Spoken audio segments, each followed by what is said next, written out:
বাংলা বানানের গুঁতো একের পর এক ভুল।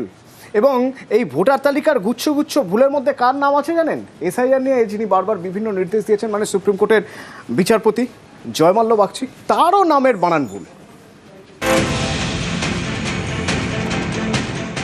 জয়মাল্য বাগচি সুপ্রিম কোর্টের বিচারপতি, পশ্চিমবঙ্গের এসআইআর মামলা শুনেছেন, নানা নির্দেশও দিয়েছেন। এসআইআর এর পর প্রথম ভোটার তালিকায় সেই বিচারপতি জয়মাল্য বাগচির নামের বানানটাই ভুল। এই দেখুন বিচারপতির নামের বানান। বিচারপতি জয়মাল্য বাগচির স্ত্রী উর্মিমালা বাগচি। ভোটার তালিকায় উর্মির পর একটি আকার জুড়ে গিয়েছে। ভোটার তালিকায় উর্মিমালার স্বামীর নাম জয়মাল্যর জায়গায় লেখা জয়মলয়া, পদবিটাই নেই।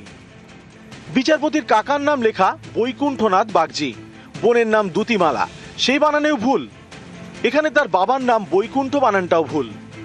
ভোটার তালিকায় একজনের নাম লেখা গীতা দাস, পদবী দাস কি ভোটার তালিকায় দাস হয়ে গেল?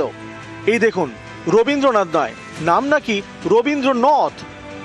এবার পদবিটা দেখুন ক সরকার, সরকারের আগে কি ক যুক্ত হয়ে গিয়েছে? এই দেখুন এখানে একজনের নাম লেখা সুন্দরপতি, পদবী দেবীর দয়ের একারের মাথায় রেপ। এখানে আবার সংযুক্তা ভট্টাচার্যের নামের বানানটা একবার দেখুন। এই দেখুন শ্রাবণী বানান। মালদার কালিয়াচক ৩ নম্বর ব্লকের বাসিন্দা এমি খাতুন, স্বামীর নাম আলমগীর শেখ। প্রথম ভোটার তালিকায় এমির নাম দাউদ মণ্ডল তোলা কুম্ভীরা, স্বামীর নাম কুম্ভীরা সাবদালপুর। এভাবেই ভোটার তালিকায় ভুরি ভুরি ভুল। এর জন্য এখন ইআরও এবং এইআরওদের ঘাড়ে দোষ চাপানোর চেষ্টা করছে কমিশন। পাল্টা ইআরও এবং এইআরওদের দাবি এমন এআই সফটওয়্যার দিয়ে কাজ হয়েছে যার জেরে ঠিক মতো তথ্য আপলোড করাই যাচ্ছে না। এই এআই সফটওয়্যারের বিরোধিতায় প্রথম থেকেই সরব তৃণমূল। নিউজ 18 বাংলা। রবিবার রাজ্যে আসছে নির্বাচন কমিশনের ফুল বেঞ্চ। আর 9 তারিখই গুরুত্বপূর্ণ বৈঠক, অর্থাৎ এসআইআর এর পর এবার ভোট গ্রহণের প্রস্তুতি। তো সেই ভোট গ্রহণের প্রস্তুতি, কিভাবে ভোট গ্রহণ হবে, ভোট কবে হবে, সেই সব কিছুই জানা যাবে এই নির্বাচন কমিশনের ফুল বেঞ্চের বৈঠকের পরেই। রাজনৈতিক দলগুলোর সঙ্গে বৈঠক হবে, কাদের সঙ্গে বৈঠক হবে আর কাদের সঙ্গে বৈঠক হবে। 9 তারিখ বৈঠক আছে, 10 তারিখ বৈঠক আছে, জানবো। আমার সঙ্গে সোমরাজ রয়েছেন। সোমরাজ, দেখো, জাতীয় নির্বাচন কমিশনের ফুল বেঞ্চ 8 তারিখ রাতেই আসছেন এবং যেটা কমিশন সূত্রে জানা যাচ্ছে 9 তারিখ অর্থাৎ 9 মার্চ শুরুতেই রাজ্যের বিভিন্ন স্বীকৃত রাজনৈতিক দলগুলির সঙ্গে বৈঠক করবে জাতীয় নির্বাচন কমিশনের ফুল বেঞ্চ। অর্থাৎ তৃণমূল কংগ্রেস, বিজেপি, সিপিআইএম সহ রাজ্যের যে 8টি স্বীকৃত রাজনৈতিক দল রয়েছে, প্রত্যেকটি রাজনৈতিক দলের প্রতিনিধিদের সঙ্গে প্রথমে বৈঠক করবে জাতীয় নির্বাচন কমিশনের ফুল বেঞ্চ। যেটা যথেষ্ট গুরুত্বপূর্ণ, কারণ বিভিন্ন রাজনৈতিক দলগুলি থেকেই প্রথমেই জাতীয় নির্বাচন কমিশন জানতে চাইবে যে রাজ্যের বর্তমান রাজনৈতিক প্রেক্ষাপটে কত দফায় বিভিন্ন রাজনৈতিক দল ভোট চান, কবে থেকে কবের মধ্যে ভোট চান, এই সম্পর্কে বিস্তারিত তথ্য বিভিন্ন রাজনৈতিক দলগুলির থেকে মতামত আকারে নেবে জাতীয় নির্বাচন কমিশনের ফুল বেঞ্চ। এই বৈঠক হবে 9 তারিখ সোমবার সকাল 10টা থেকে 12টা পর্যন্ত। তারপরে বৈঠক শুরু হবে বিভিন্ন জেলার সিপি, এসপি অর্থাৎ পুলিশ কমিশনার, পুলিশ সুপার এবং বিভিন্ন জেলা শাসকদের সঙ্গে। এই বৈঠক শুরু হবে দুপুর 1টা থেকে সন্ধ্যে পর্যন্ত এই বৈঠক চলবে, যে বৈঠকও যথেষ্ট গুরুত্বপূর্ণ, কারণ রাজ্যের আইন শৃঙ্খলার নিরিখে বিভিন্ন বিষয় নিয়ে পর্যালোচনা এবং তার প্রেক্ষিতে বিভিন্ন রিপোর্ট নেবে জাতীয় নির্বাচন কমিশনের ফুল বেঞ্চ। তারপর 10ই মার্চ কেন্দ্রীয় বাহিনী নিয়ে পর্যালোচনা বৈঠক করবেন, অর্থাৎ কেন্দ্রীয় বাহিনী বিভিন্ন প্রতিনিধিদের নিয়ে বৈঠক করবে জাতীয় নির্বাচন কমিশনের ফুল বেঞ্চ। তারপর ওই দিনই সকাল 10:30 থেকে রাজ্যের মুখ্য সচিব, রাজ্য পুলিশের ডিজির সঙ্গে বৈঠক করবেন। আর যেটা সব থেকে গুরুত্বপূর্ণ, এই প্রথম বুথ লেভেল অফিসারদের সঙ্গে পর্যালোচনা করতে চলেছে জাতীয় নির্বাচন কমিশনের ফুল বেঞ্চ। অর্থাৎ বারবারই যে বিএলও নিয়ে একাধিক অভিযোগ উঠেছে বা বিভিন্ন সময় দেখা গেছে যে এসআইআর এর কাজ চলাকালীন বিএলওদের মৃত্যুর ঘটনা যা নিয়ে বারবার সরব হয়েছে তৃণমূল কংগ্রেস, এবার সেই বিএলওদের সঙ্গেই পর্যালোচনা করবেন জাতীয় নির্বাচন কমিশনের ফুল বেঞ্চ, যেটাও যথেষ্ট গুরুত্বপূর্ণ। এবং মঙ্গলবারই বিকেলে ফের কলকাতা থেকে দিল্লির উদ্দেশ্যে রওনা দেবে কমিশনের ফুল বেঞ্চ। ধন্যবাদ সোমরাজ।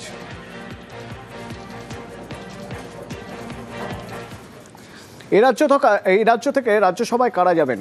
5 জন প্রার্থী মনোনয়ন জমা দিলেন, তার মধ্যে 4 জন তৃণমূলের, 1 জন বিজেপির। তৃণমূলের হয়ে রাজ্যসভায় মনোনয়ন দিলেন কারা?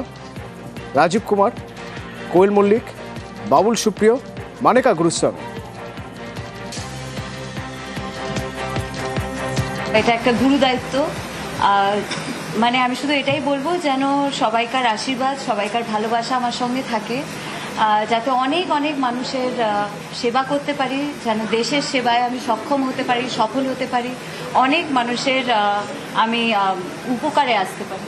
আমি যে কখনো ভেবেছিলাম তেমন নয়, এটা তো একটা মহৎ দায়িত্ব, কারণ দেশের সেবা, মানুষের সেবা, এর থেকে বেশি তো বড় মহৎ কাজ হতে পারে না।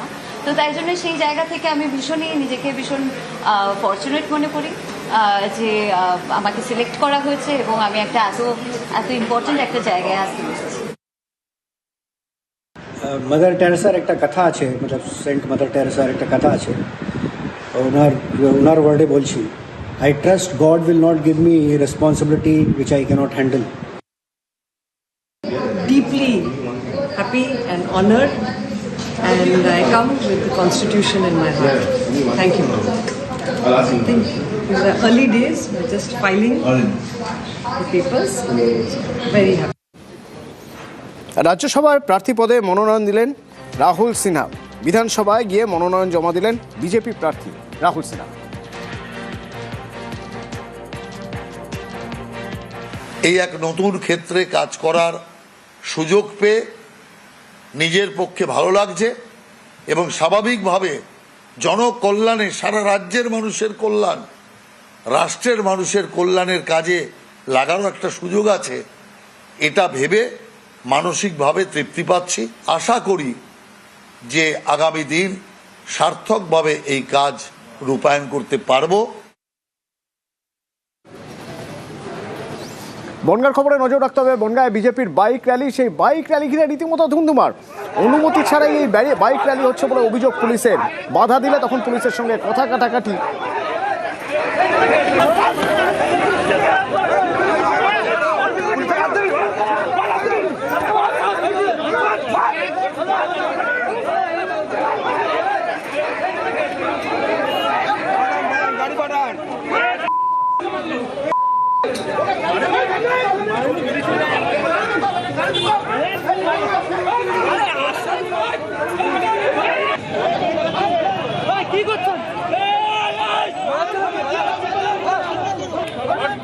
দেখুন অবস্থা, পুলিশের গায়ে হাত দিচ্ছে, দেখুন অবস্থা।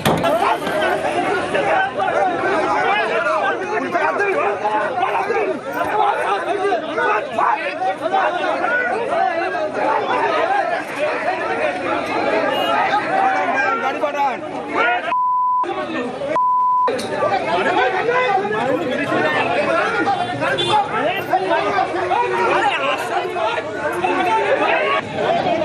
অনিরুদ্ধ আছে অবশ্যই বনগাঁ থেকে। অনিরুদ্ধ, কি অবস্থা?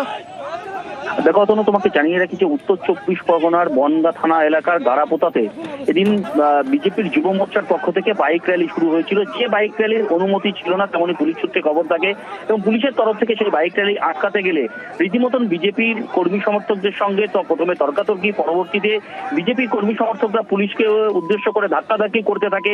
সেখানে পুলিশ কর্মীদের মারধর করা হয় বলে অভিযোগ। 2 পুলিশ কর্মী রীতিমতন মারের আঘাতে আহত হয়েছে বলেও পুলিশ সূত্রে খবর রয়েছে এবং এরপরেই পুলিশের তরফ থেকে ব্যাপক লাঠিচার্জ করা হয় এবং 2 বিজেপি কর্মী এবং নেতাকে আটক করা হয়।